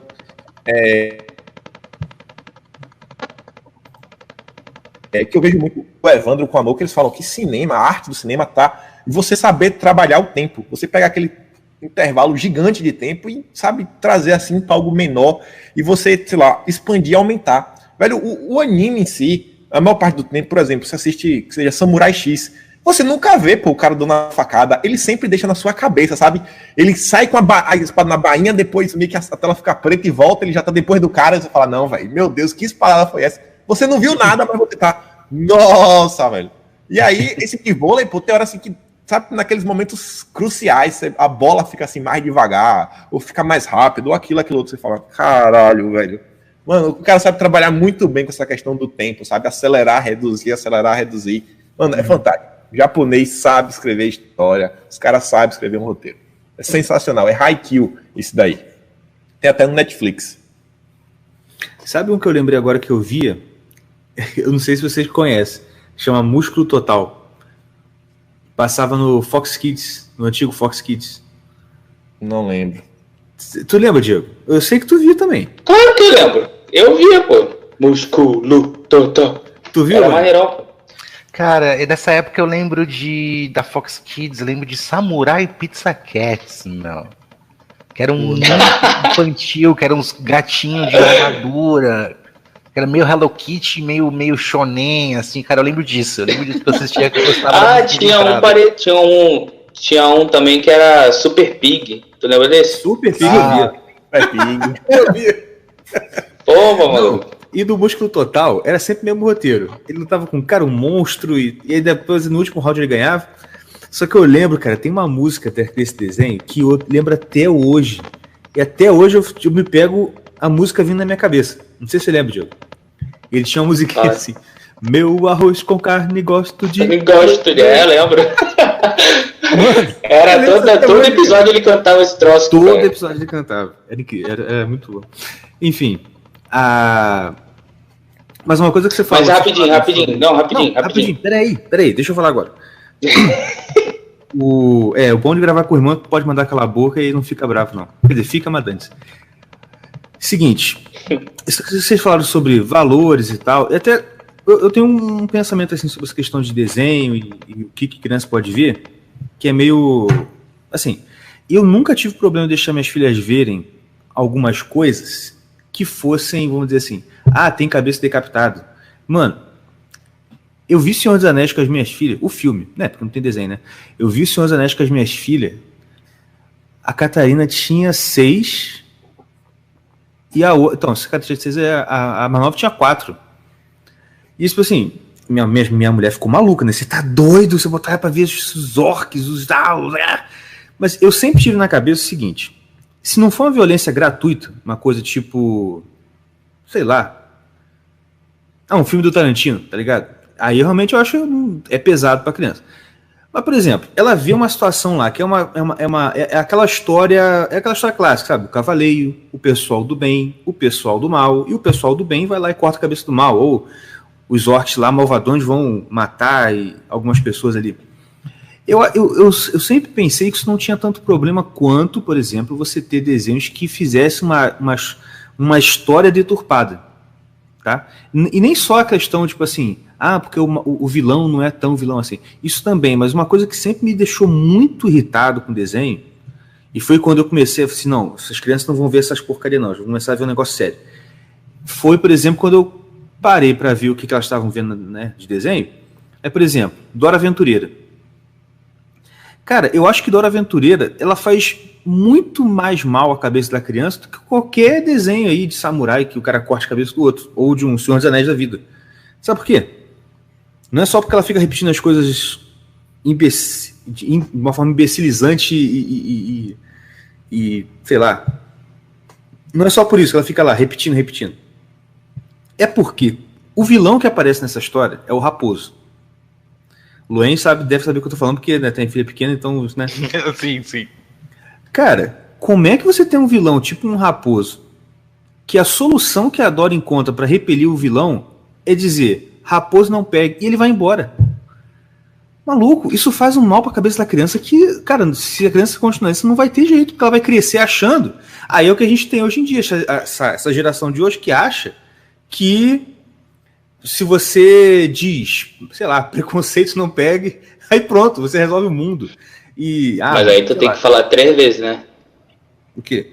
Tem que repetir 3 vezes, pô. Pra funcionar, tu tem que fazer 3 vezes o negócio. E conta direito essa história do negócio, pô. É verdade, eu esqueci desse detalhe. Entendeu? Essa Agora, parada, sério, cara, por exemplo. Eu não sei como é que eu cai nessa, não. Porque eu lembro que quando eu era criança, velho, quando passava tipo Teletubbies, Hantaro, velho, eu mudava de canal. Eu falava, eu me recuso a assistir isso daqui. E eu era criança, podia ter, sei lá, velho, 6, 7 anos, velho. Não sei como a criança de hoje assiste Dora Aventureira, essas coisas, não, velho. Não entendo, velho. Mas sabe por quê, cara? Eu acho que é porque você já via desenhos anteriormente que já te vacinava, tá ligado? Hoje em dia a criança já tá nascendo vendo essa parada. E os pais, isso que é o problema também, os pais eles acreditam nisso. Eles acham que não vou deixar meu filho ver um negócio que tem luta. Ai, meu Deus, a criança vai crescer violenta. Eles estão muito, isso tá muito na cabeça dos pais. E eles apoiam isso. E deixam a criança vendo Nickelodeon o tempo todo. Sabe? Bob Esponja, só essas viadagens. Apesar de que o Bob Esponja tem coisa que eu gosto. Eu gosto, velho. Não, tem coisa boa assim, mas... Ó, não, um desenho também que eu... tem essa, como posso dizer? É como se fosse uma criação em massa de pessoas muito passivas. Você pega esses desenhos mais novos, assim, tipo, querendo ou não, cara, até Tom e Jerry tem conflito, sabe? Tipo, até perna longa, sabe? Assim, se não for um negócio muito infantil, tipo, sei lá, Baby Looney Tunes, mano, vai ter pelo menos algum momento que alguém vai puxar uma 12 no desenho. É isso. E o pessoal quer tirar isso da vida da criança como, cara, se a violência não fizesse parte da existência. E, cara, faz. Tipo, você saber que você tem a opção da violência, não é questão que você vai utilizar da violência. Entendeu? Acho que esse pessoal que tá perdendo a noção, cara. E querendo ou não, principalmente homem, a figura masculina, a gente nasceu sobre a estrela da violência e da força, sabe? Tipo, não adianta, exatamente, cara. Toda vez que a gente foge disso, que a gente foge da caça pra ficar no computador, a gente perde um pouco de quem a gente é, cara. Aí depois eu acho que também entra a parte da tanatofobia, né? Que é o medo de morrer da galera devido ao Covid, cara. Porque a gente não encara mais a vida num jogar uma moedinha pro alto, viver ou morreu. Não, tudo hoje é muito protegido, a gente protege o mais fraco. Isso tem um problema na sociedade com isso também, cara. Exatamente. E por quê? É o que você falou. E isso cria uma geração com uma cosmovisão, uma visão de mundo totalmente deturpada. Entendeu? Mas, como falei, o problema disso não é só da criança. É que os pais também estão pensando nisso. Os pais têm essa mesma cabeça, essa cabeça pacifista. Essa cabeça de a violência é ruim. Entendeu? Pô, não, cara. Eu desde cedo eu sempre falei isso. Minha filha ia pra escola, voltava. Pai, a fulaninha falou isso comigo. A fulano me deu um não sei o quê. E, né, tem aquela briguinha de escola. Aí minha esposa sempre, não, minha filha, isso aqui, você faz isso, você conversa. Teve um dia que eu me estressei e falei assim, Catarina, sabe o que você faz? Faz o seguinte, se o fulano vier, se for, manda ele tomar, como é que eu falei? Eu não falei tomar no cu não, foi outra coisa, mais pra criança assim. Mas cara, você tem, é o que eu falei, aí, mas isso não pode, mas cara, você tem que ensinar pra criança que ela não pode ser passiva o tempo todo, que ela vai aguentar tudo, vai ser o saco espancada, pô. E é o que o Lane falou, tipo assim, principalmente quando é homem. Porque o homem, senão ele vai crescer e virar Felipe Neto, vai virar Sim, cara, e assim, isso é um negócio que eu passei. Que quando nasceu minha filha, eu sou o pai com mais coruja e babão do mundo. E aí eu queria proteger ela de tudo. De tudo, assim, passava álcool gel antes de encostar nela. E aí depois eu percebi, falei, cara, eu só tô fazendo mal. Ela tem que ir mais ir lá fora e ralar o joelho e cair de boca no esgoto mesmo. Porque a minha missão como pai não é proteger. É se der merda, pegar e levar ao hospital. Isso. Aí, tipo, isso eu demorei uns 6, 7 meses pra entender essa missão. Assim, eu falei, tá, agora eu entendi o que é. Não, isso aí é muito verdade. Você vê pelo meu filho agora, o mais novo, a gente brinca que o terceiro é de ferro. Porque, cara, o tanto que ele já bateu a cabeça, já tá, e, mano, ele não tem um arranhão. E engraçado como que, com o passar do tempo, como o Lauren falou, o primeiro filho você sempre é muito cuidadoso, você acha que vai morrer o tempo todo, e dá uma febre, você fica doido. Aí tá, no meu caso, né? No segundo já, tá bom. E engraçado que a primeira foi que ficou mais doentinha, e toda hora da febre, toda hora da garganta inflamada. A segunda já tá melhor, entendeu? Não era tanto. Cara, o terceiro agora, sim, eu faço muitos bonecos. Mas o terceiro agora, cara, ele tá com 7 meses. Ele não teve uma febre. Mentira, teve uma quando ele tomou vacina, mas só isso. Tipo assim, é engraçado, parece que o fato dos pais já estarem acostumados e assim, a criança realmente parece que pega até mais anticorpos, sei lá. Mas eu acho que tipo, a neurose é uma energia ruim. Tipo, mesmo sim, que seja uma neurose que ela vem do amor, da necessidade de você cuidar, você sufoca, cara. Isso atrai muita coisa ruim. É perigoso, cara. Perigoso. Exatamente. Sim. E aí, falando desses animes, desse desenho, você vê, velho, tem algo mais psicótico do que Pica-Pau, velho? Pica-Pau, mano, é o mal em pessoa, velho. Tudo que ele faz, mano, é pra tirar proveito, cara. É algo absurdo. Lembrei que eu ia falar. E o pior é que você vê assim, independente de Pica-Pau, de Tom e Jerry, do que eles estão ensinando, ainda tinha outras coisas assim que a criança acabava aprendendo assistindo esses desenhos, que você fala, cara, era a forma mais sublime de cultura. Você vê mesmo, por exemplo, acho que ninguém da nossa geração era, sei lá, chegava em casa, pegava o disco de vinil, fita cassete ou CD, botava no som, não, agora eu vou ouvir Vivaldi, vou ouvir Mozart, vou ouvir Tchaikovsky. Mas, cara, se toca música, tu pode não saber quem é o criminoso, mas tu conhece qual é o crime. Tu vai falar, não, mas já ouvi essa música aqui em algum lugar. Já ouvi Fígaro. Já ouvi Carmina Burana. Já ouvi isso daqui. Tudo isso daí, velho, que aprendeu só assistindo esse desenho antigo, né? O pessoal para economizar. Tinha a época do Pernalonga que eles faziam a animação de uma ópera inteira. Não sei se você lembra daquela ópera, eu acho que era até. Tinha a Valkyria, era o Pernalonga e o. Tem uma fase aquele maluco. Tem um cara que tá cantando, aí Pernalonga levanta-se a mão, até onde o cara e ele depois ele tira a mão, a lua fica lá em cima, ele dá uma descansada, o cara tá ficando vermelho. Leopold. Mano, ele mesmo. Não, cara, fantástico. É muito bom. E o que eu lembrei que eu ia falar agora, que o Leon falou da violência e tal. Cara, uma coisa que eu ouvi um cara falando sobre assim, a importância dos pais lerem histórias de contos de fadas pros filhos, tá ligado? E aí o cara tava explicando e pá. Mano, ele falou uma parada que eu achei muito foda, assim. O que ele falou? Por que você tem que ler contos de fadas para os seus filhos? Tem que ler historinhas, tá ligado? Essas historinhas assim, fantásticas. E essas histórias clássicas mesmo, sabe? Por quê? Porque essas histórias, elas tratam alguns conflitos que a criança ela não viveu ainda, né? Por exemplo, nem é uma história de conto de fada, mas é um desenho clássico, que é o Dumbo. Pô, o Dumbo, eu vi quando era criança, e sempre gostei. Mas é sempre aquela coisa, né? Assim, o Dumbo é uma história infantil, mas tem cenas fortes, assim, aquela coisa dele ser abandonado pela mãe, você sente uma tristeza terrível naquela cena que a mãe põe a tromba pra fora da jaula, sabe? E ele fica lá segurando na trombinha dela. Pô, aquilo é deprimente, mas olha que engraçado.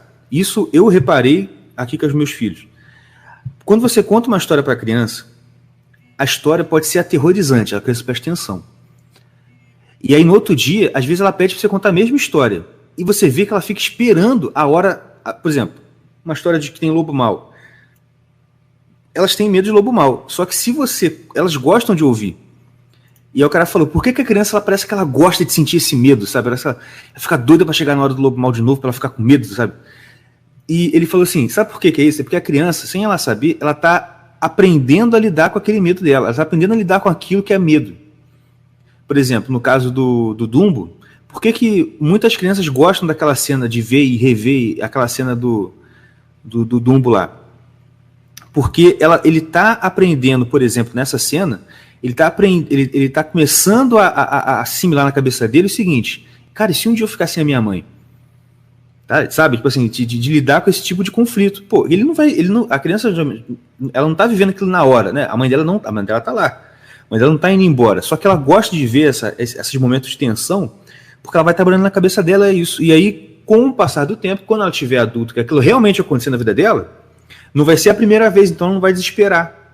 Entendeu? Não, concordo demais. Toda a história até eu vejo. Eu, criança, gostava tanto de Cavaleiros do Zodíaco, de Hakusho, porque, pra mim, quando o Yusuke morria atropelado, que ele era o bad boy da escola e bababá, ia pro outro mundo e tinha a segunda chance. Até hoje, quando eu vejo, eu penso na minha mortalidade e falo, putz, realmente, cara, tem valores que eu tenho que deixar aqui na Terra, tem coisas importantes a se fazer. E criança tem muito disso. Criança, até mesmo história de terror. Qualquer situação nova para criança é um negócio muito importante. Então, assim, a gente tem que tomar cuidado de não implantar nossa visão de mundo cansada das mesmas coisas numa criança, sabe? Porque acho que é que mora todo o problema. Por exemplo, eu sou cristão e a gente conta aqui muitas histórias e muitas vezes a gente conta história bíblica para elas. Inclusive foi engraçado que um dia eu estava, vamos ler hoje. Eu estava, já li Davi Golias, já li Sansão, já li, sabe? Ele conhece tudo. Eu falei, deixa eu abrir um livro aqui. Juízes. Aí eu, legal, Juízes, né? Eu lembro, mas mano, mas é muito pesado. Tipo assim, e fulano foi lá e decepou 10 cabeças. Eu falei, tá bom, aqui tá muito gratuito, peraí. Mas enfim, essa questão de história bíblica, como ele tava falando lá. Sabe uma história que até hoje a minha filha do meio engatou, e que toda hora ela quer ouvir, e de vez em quando ela para, do nada me pergunta. Quando ela viu, não sei se ela viu no desenho, ou se eu contei para ela, do Juízo Final. Ela tá desesperada com o Juízo Final. Que ela descobriu, eu falei, pai, peraí, quer dizer que um dia Deus vai julgar todo mundo, e eu também, e eu posso ir pro inferno? Assim, cara, ela tá apavorada. De vez em quando ela vai dormir, ela chega para mim, pai, o que foi, filho? Eu tô com medo do Juízo Final, pai. Tipo assim, porque é isso, assim, e a pessoa fica, tá, mas cara, esses medos assim, cara, eu acho bom. E eu falo mesmo, assim, mas é pra ter medo mesmo. Você pode ficar fica com bastante medo. Inclusive, quando você ficar adolescente, você lembre desses medos que você tem agora, que vai ser muito útil.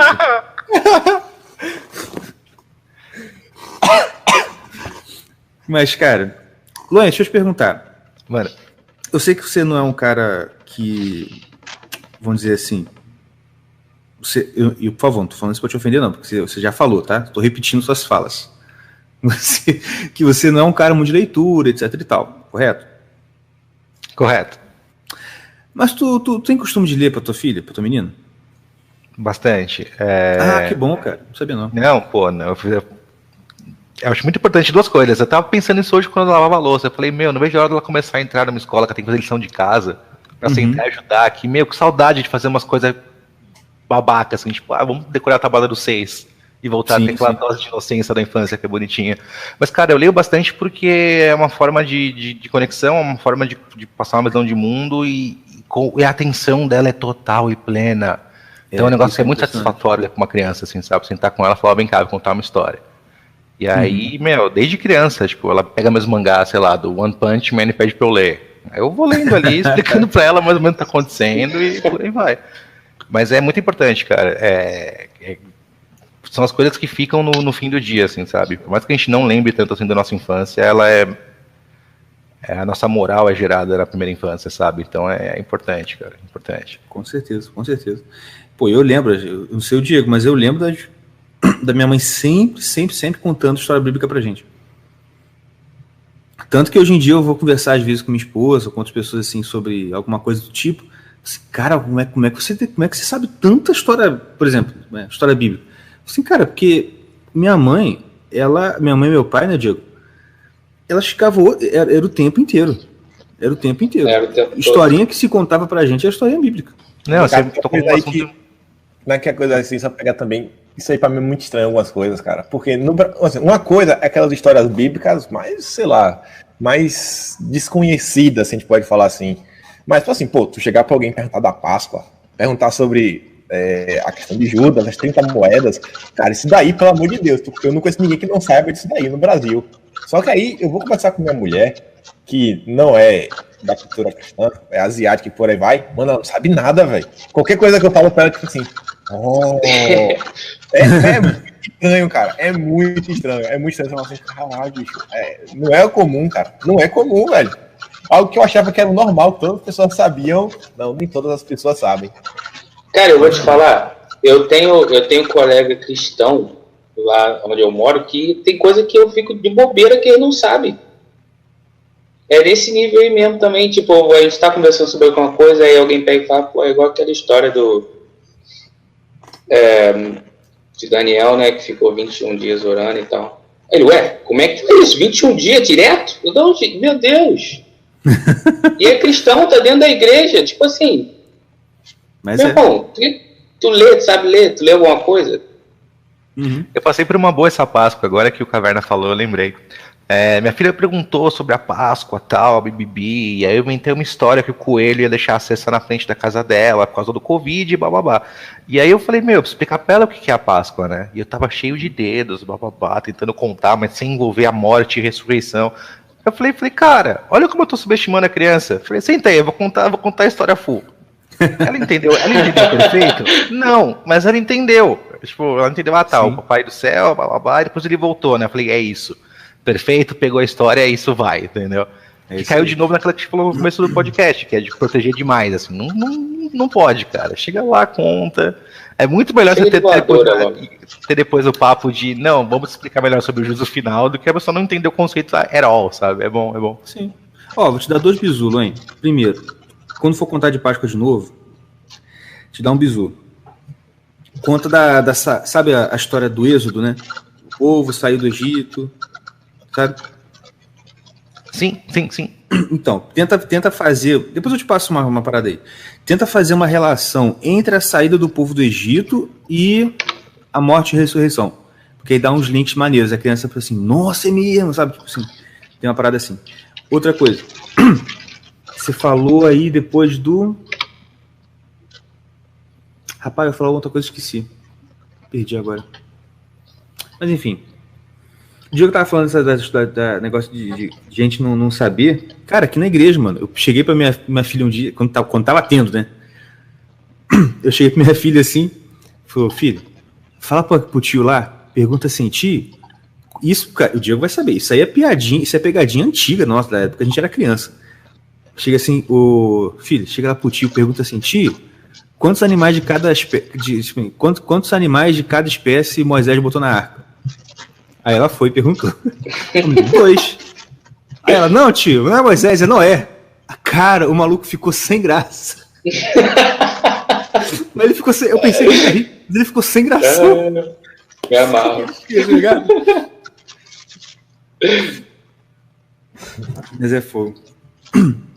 Inclusive, cara, eu tava vendo, antes de vir pra cá, tava ouvindo o comecinho do Line Talks 13 com o Raul Veiga. Tu na infância e tal, tu frequentava a igreja, Len? Cara, sim.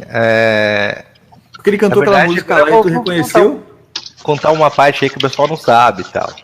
Eu nasci de 6 meses. Era irmãos gêmeos, morreu um, eu tava desenganado. Aí minha mãe fez uma promessa, exato, que um dos meus nomes, que eu nunca coloquei meu nome inteiro na internet, mas um dos meus nomes seria em homenagem a Jesus. Aí desde então, cara, eu frequentei igreja pra cacete. Minha mãe fez uma promessa de ir pra Aparecida todo ano. Não sei o que lá, não sei o que. Então, sim, cara, assim, eu tive um background razoavelmente de médio a grande de infância em igreja, assim. Caraca, que doido. Pois é, aí chegou, eu fiz uns 14, 15 anos, eu conheci o álcool e as mulheres, e aí eu desviei do caminho correto, Acontece. Mas o bom filho é casa toda. Tem que começar de uma forma assim, caótica, aí o herói vai, descobre que tem um poder, depois ele vai e se perde. Meu filho, é o ciclo. Tá vendo? Aí você já veio por Mãos Caverna, que é um podcast de um pessoal crente, né, Diego? Muito crente. Posso contar uma história bizarra? Pode, A última vez que eu fui no Love Story, pra quem não conhece o Love Story, é uma balada em São Paulo que abre às 5 da manhã e fica até o meio-dia e é frequentada só por prostitutas pós-noite de serviço. E aí eu estava lá e eu sempre ando com uma medalha de São Bento, né? Sim. E a GP pegou uma medalha, leu na minha frente a oração, na minha cara, assim, falou, você é um cara legal, e sabotou o meu copo e foi embora. Que isso, bicho? Isso foi a coisa mais, tipo, fim de mundo / católica ao mesmo tempo que aconteceu comigo. Eu falei, cacete, mano, é só comigo. Caraca, bizarro mesmo, hein? Porque assim, esses dias, ontem especificamente, eu descobri que aquela medalha de São Bento, que tem aquele monte de letra, que eu não sei o que significa, é uma oração até de exorcismo, você sabe, né? Mas então, me deram essa medalha por isso, porque uma pessoa conhecida minha, mega católica, falou, você é completamente maluco, você enfrenta tudo quanto é tipo de demônio, você é doido, toma isso daqui que vai te fazer bem. Eu falei, beleza, aí eu peguei. Luiz, estilo Constantine. É isso que eu ia falar. Mas, cara, eu tô pra te falar um negócio, esqueci. Lembra naqueles caverninhas que eu te mostrei no início, que a menina tava falando chinês, filho da mãe, comeu você, filho da mãe? Mano, e aí, pra fazer aquilo ali, eu tive que... por que tá falando isso? Aí eu fui explicar do vírus, chinês e tal. Mano, a gente foi numa médica. Aí... meu Deus do céu. Pois é. Adivinha quem que fez a graça? Helena. Aí chegou lá, estamos na médica. Aí a gente tava esperando pra atender. Aí na prateleira tinha uns quadros da menina e tinha uma bonequinha japonesa. Bonequinha oriental, tá ligado? Com um coquezinho, o kimono. A minha filha, a Helena, vira assim, tipo assim, vai lá perto. Aí chega, pai! Sabe quando ela fala sussurrando, mas uma altura, tá ligado? Pai! O que foi? Apontou assim, chinês! Olha aqui, chinês! Vem pra cá. Pai, mas aqui, vem pra cá. Fica aqui, vem cá.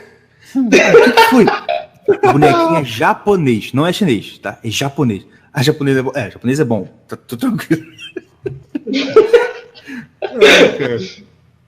Mas Japonês é o chinês do bem.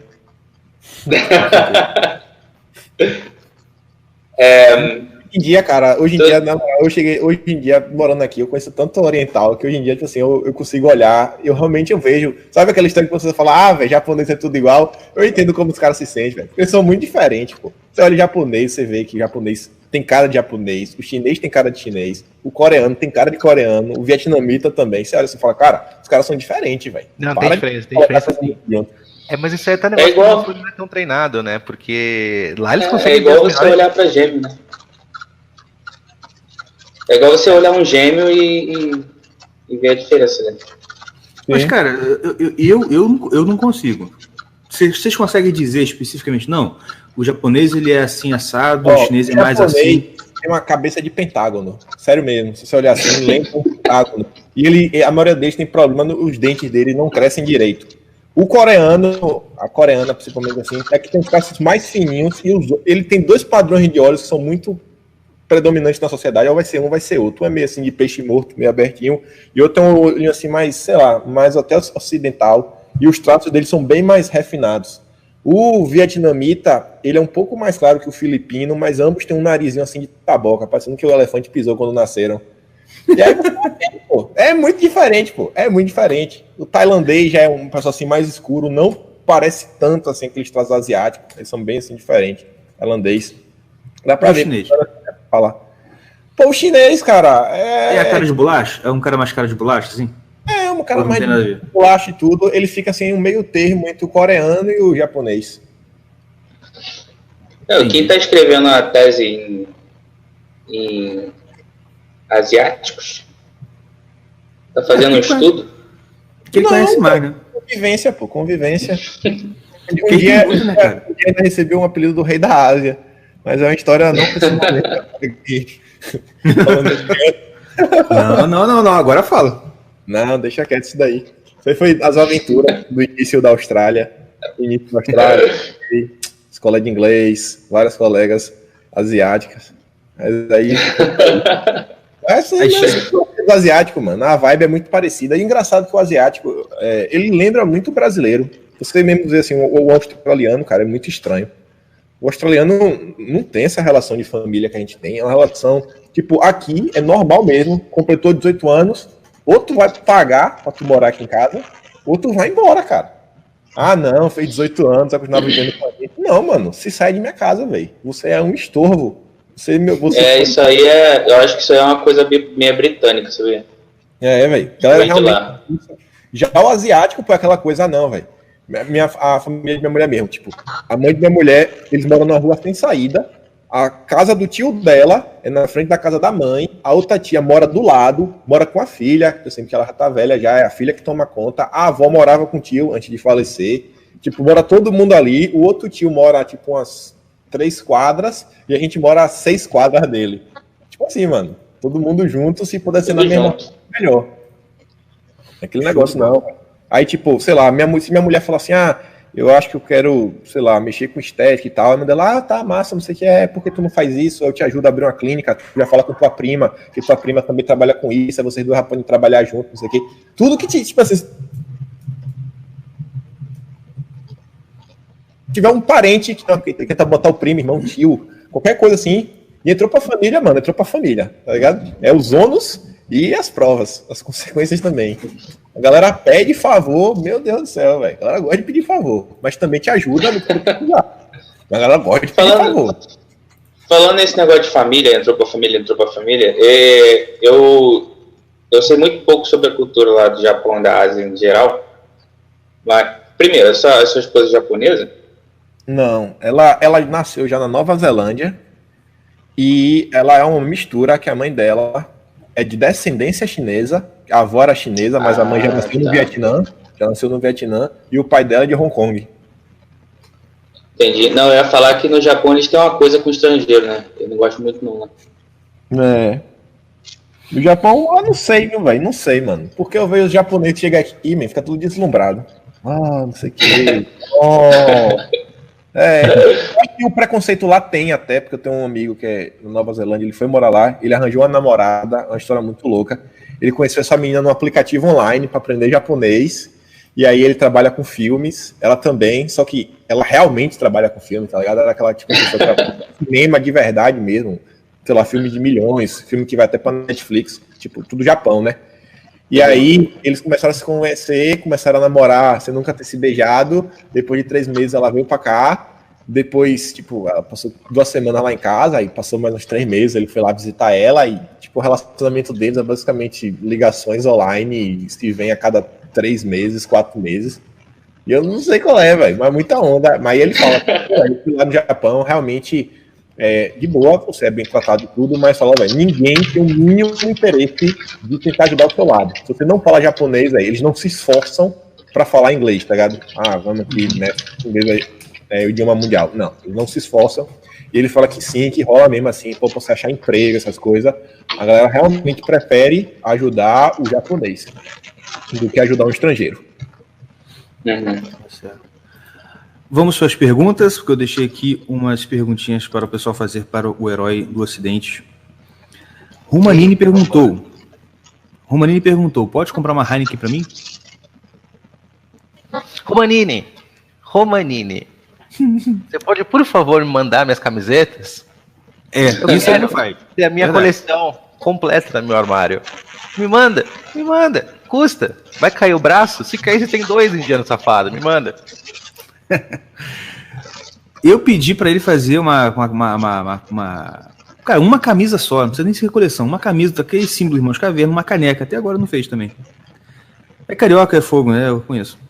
Olha, quero Coringa em Céu. Quero o pódio com o General Gengis Vão. Eu também, Loen. Eu tô doido pra esse podcast aparecer. Deixa eu aproveitar que pela primeira vez na vida eu consegui gravar 3 episódios e deixar guardadinho. E agora eu quero ficar 3 semanas fazendo nada, deitado assim, ó, morgando. Então assim, em breve, tá? Foi muito legal o papo, foi divertido, fiz um monte de pergunta que ninguém fez sobre o cara, inclusive a história do Uber. Então aguardem, em breve. Ih, bom, hein? Show de bola. Deixa eu ver outro aqui. Qual a idade que... Como é que é? Não, esse aqui não. Não. Deixa eu ver... Vou tirar a pergunta da Ju. Se tivesse que escolher, a Shockwave Radio perguntou, se tivesse que escolher pagar a pensão ou pagar a dívida do Itaú? Nenhum nem outro. Loin Finanças indica, pega o dinheiro da pensão e joga no bicho. Se der certo, você tem dinheiro para vários meses de pensão e é só repetir o processo até ficar milionário. Boa. Rubens Tamagotchi perguntou o seguinte: eu tenho uma queda por uma colega de trabalho. Invisto ou continuo assistindo animes? A missão ideal é você ver o anime com ela. Então você investe, leva ela para o batedouro e você tira daquele sexy hot e coloca no Crunchyroll, amigo. É assim que funciona. Boa. Pergunta aqui do Fael: quais são os atuais inimigos do herói do Ocidente? Depresso, Ansieso e eu mesmo. Tá certo. Tem um aqui que foi no grupo lá, perguntaram, que vou fazer o seguinte. Pergunta se ele já aproveitou os joguinhos de hentai na quarentena. Cara, o pessoal na Steam é 2 contos o jogo de hentai. Então eles me deram todos. Eles me deram todos na Steam. E aí o que acontece? É basicamente um quebra-cabeça, um ligue os pontos, que no final a menina vai ficando pelada.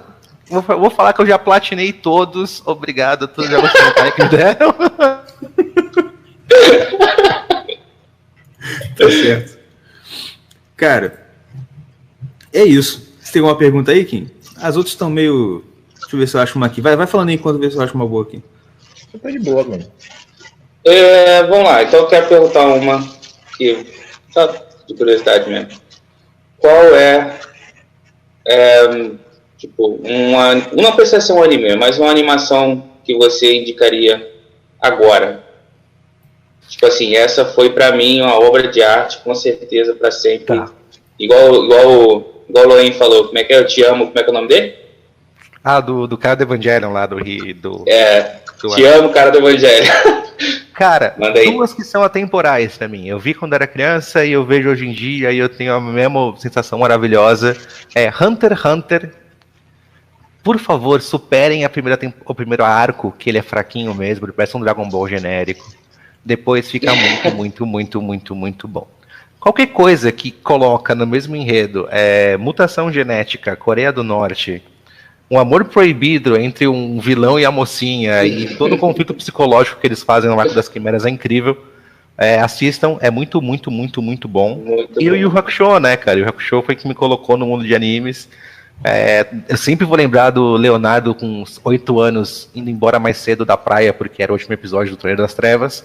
E, putz, cara, é muito legal. Eu revi com 30 anos e, cara, me diverti tão quanto. Esse pode ver dublado Sem Medo de Ser Feliz, que é a dublagem do Yu Hakusho da Kota Manchete. É genial. E de coisas novas, eu gostei bastante de Demon Slayer, que inclusive acabou essa semana o mangá, eu achei bem satisfatório. Aguardo aí os novos episódios animados. E eu gostei muito de Promised Neverland, que a própria história é um spoiler, então eu não posso contar muito assim, mas tipo, assistam, que é bem legal. Eu não comecei a assistir esse ainda, mas já me falaram desse. É muito bom. Só uma observação rapidinho. Tu sabia que o cara que faz a voz do... o seu nome, o Yu Hakusho, o principal, de verde. Yusuke. Uhum. Você sabia que o dublador do Yusuke é pastor evangélico da Assembleia de Deus? Sério? É verdade. Seríssimo. É verdade, eu não tinha a menor ideia, que legal. É o cara que faz o Woody, né? A mesma voz do Woody. Imagina, tu tá ouvindo uma pregação, o cara, tem uma bota, cobra na minha bota. Exatamente. Rapaz, que tá bom. As perguntas aqui estão mais ou menos. Kim? Fala. Vez do Kim agora. Tem algum que você aconselha? Cara, pra criança, eu assisti um pouco depois, já não teve a mesma coisa, valeu mais a nostalgia e eu não quero assistir de novo, porque não vou ficar um cara muito chato, mas pra criança, cara, Cavaleiro do Zodíaco é Cavaleiro do Zodíaco. Cavaleiro do Zodíaco, porque é fantástico, cara. Fantástico, eu não tenho o que falar. Mano, você assiste, você de cara, você já começa a pensar assim, pô, qual é o meu cavaleiro, qual é o meu signo? Você entra nesse universo, você fala, cara, as armaduras, não sei porquê, velho. Acho que o ser humano tem uma viagem nessa parada de armadura desde a Idade Média. E você vê as Verdade. instalações e tudo mais. Fantástico, velho. Você imagina. Pra criança, pra mim, é fantástico. Cavaleiro do Zodíaco, vá sem fé. Não foi aquela sensação que foi à toa. Mesmo não sendo a melhor coisa do mundo, mais bem feita, é foda. Cavaleiro do Zodíaco é foda. Uhum. E um também que eu achava muito bom, porque pô, tem uma parada assim muito viajosa, é o Samurai X. O cara era conhecido como Batosai, o retalhador. Batosai. E vira tipo um herói que não mata ninguém, ele não corta ninguém. Inclusive a espada dele, a lâmina, é o contrário. É tipo assim, é como se ele tivesse A lâmina é virada pra ele, né? ele, sei lá, usasse a arma mirada para ele mesmo. É uma parada assim muito louca, velho. Muito bom, muito bom. Bem, recomendo aí para todo mundo. É verdade. Na real, o Samurai X foi um dos primeiros animes que eu assisti também. É bem nostálgico pra mim também esse aí. Mas ninguém perguntou, mas eu vou falar o meu também, tá bom? O meu, eu tenho uma queda por samurai, cara. Qualquer coisa que samurai pra mim já é meio ponto ganho. Então pra mim não é um anime, é de um cara que chama, o diretor desse desenho pra mim foi o melhor diretor de animação que existe, eu acho. Um cara que chama Genji Tartakovsky. Ele foi a mente brilhante por trás de Laboratório do Dexter. Meu filho, Samurai Jack. É esse aí que eu quero que vocês reflitam. Um dos melhores desenhos que eu já vi na minha vida, cara. Samurai Jack. Principalmente a 5ª temporada que saiu alguns 2 anos atrás, se não me engano, 3 ou mais. Que fecha a jornada dele, porque o Samurai Jack, se ninguém assistiu, é basicamente o samurai naquela época, eu acho que eles chamam Nendô, né, antiga do Japão, e que ele é transportado para o passado, não, para o futuro, por essa entidade que chamava Abu, que é basicamente o vilão, né, um demônio. Aí ele fica tentando voltar no tempo e não consegue. Aí na real são 4 temporadas dele tentando voltar no tempo. Se você não tiver com muita paciência ou assim não achar muito interessante essas 4 temporadas, eu achei, porque tem muita coisa brilhante, literalmente brilhante, no jeito que ele conta a história. Mas se você não tiver muita paciência, vê o primeiro, segundo episódio da primeira temporada e pula pra 5ª. É incrível, cara. Mas é muito incrível esse desenho. Eu aconselho a qualquer um pra assistir, cara. Maravilha. É isso aí. Então ficamos por aqui com mais esse episódio de Irmãos Caverna Podcast, com a incrível participação do nosso herói do Ocidente, Loen. Palavras finais aí, meu amigo. Caras, muito obrigado. Queria muito falar de animes há muito tempo. Eu fiquei feliz, obrigado. Foi muito divertido. Sempre que quiserem, me dá um toque aí que a gente tenta conciliar a agenda. Gosto muito do trabalho do Ki, gosto muito do trabalho dos Irmãos Caverna. Obrigado pelo cachimbo, eu tô fumando quase todo dia, obrigado.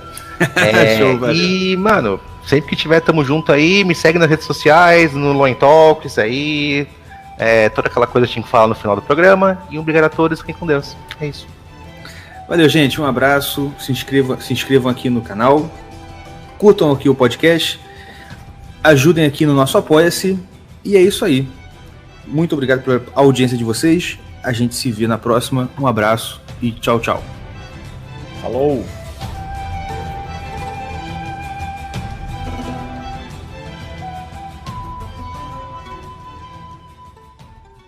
Irmãos Caverna Podcast. O podcast mais retrógrado, mais ultrapassado, mais anacrônico do Ocidente Próximo. Curta, compartilhe e ajude a espalhar a mensagem dos obsoletos. Até porque, quando se está na beira do abismo, o único progresso racional é voltar para trás.